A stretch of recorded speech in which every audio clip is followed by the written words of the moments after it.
Chapter 9. Work and Leisure. Mom, where are you going? I'm going to the market to buy some fabric for your shirt, medicines for your grandmother, and a few other things that we require. Do you want to come with me? I have to do my homework, a project, and then go to the park. My God, I have so many things to do.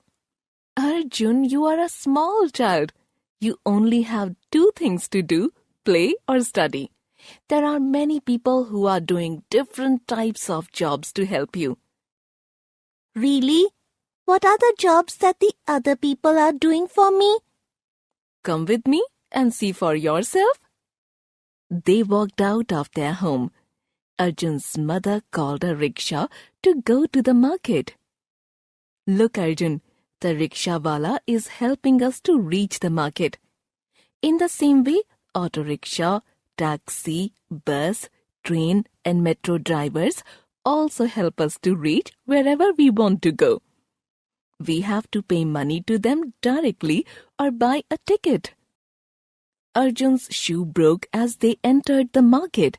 His mother took him to the shoemaker, cobbler. He repaired Arjun's shoe in no time. Arjun's mother paid him 10 rupees for the repair work. Arjun was hungry. They walked down to the bakery and bought a small cake for 15 rupees.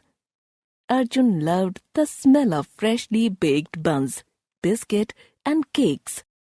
Arjun and his mother went to the chemist to buy some medicines, bandages, and injections for his grandmother.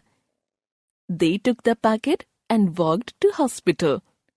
The receptionist guided them to the room where Arjun's grandmother was being examined. A doctor was examining her. He was assisted by a nurse. The nurse took the packet of medicines and took out an injection. She filled it with the medicine and handed it over to the doctor. The doctor slowly put the needle into the patient's arm. Arjun and his mother came out of the hospital. Where will we go now? We will go to the stationery shop to buy books, notebooks, pencils, erasers, pens, and a pencil box for you.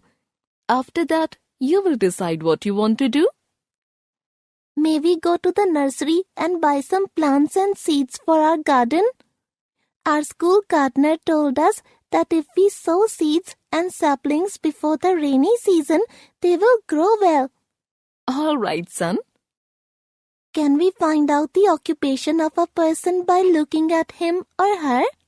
Yes, we can find out the occupation of a person either by watching him or her at work or from his or her dress. The tools that a person uses also tell a lot about the occupation. Most doctors wear a white coat and carry a stethoscope. Sailors wear blue or white uniform, and construction workers wear orange jackets and helmets. In the same way, most teachers carry books, pen, duster, or chalk. They saw a man sweeping the street with a long broom. Arjun, the sweeper, is responsible for keeping the market neat and clean. He also empties the dustbins into the lorry that comes to collect the garbage every day.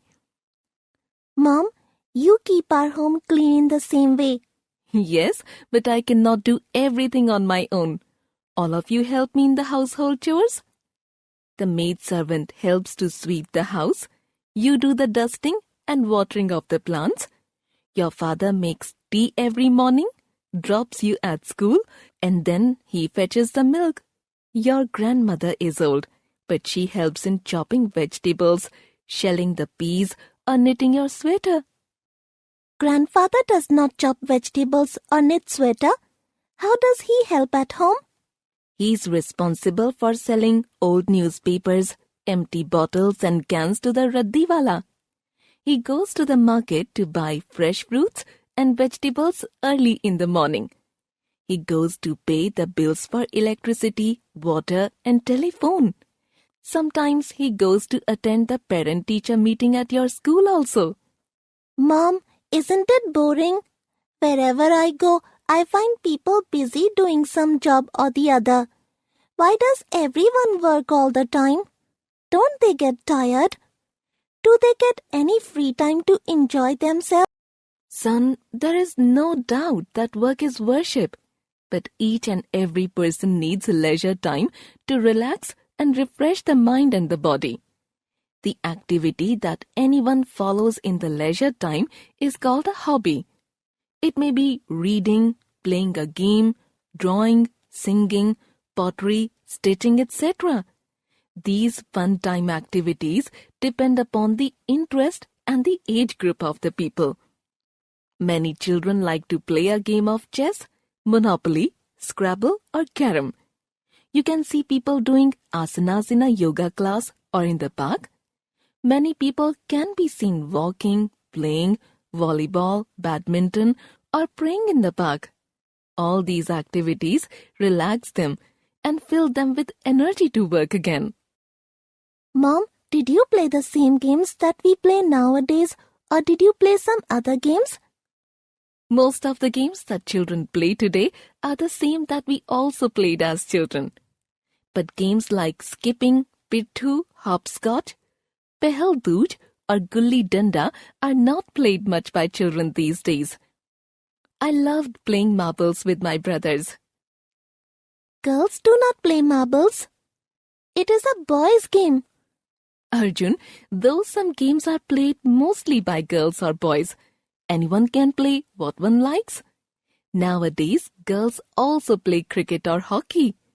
It is sad that many children sit glued to a television or computer and miss out the fun of playing games with their friends in fresh air of open grounds. Yes, you are right, Mom. But what about my grandparents? Did they also play same games? Ask your grandparents. They will tell you of many interesting hobbies. Well, have you seen your grandmother always knitting sweaters, caps and mufflers for the family? Even though her hands are stiff with age and her eyes are weak. Knitting has always been her passion.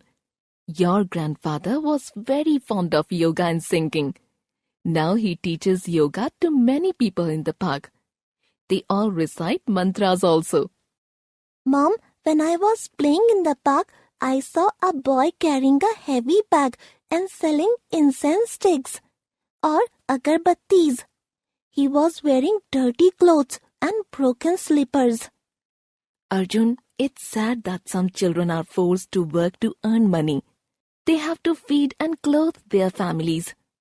They work at dhabas, tea stalls, motor repair shops, factories, or collect rags, paper and plastic to sell. They live on streets or railway platforms. They are not able to go to school or play with their friends. Some small girls and boys are also forced to work under dangerous conditions in firecracker and bangle making factories. We call it child labor. We must not promote such bad practices and learn to do our work ourselves rather than getting it done by small children. Mom, look at the poem given in my book on page 59. It is about rag pickers. Yes, Arjun, it tells us about the sufferings and dreams of a rag picker.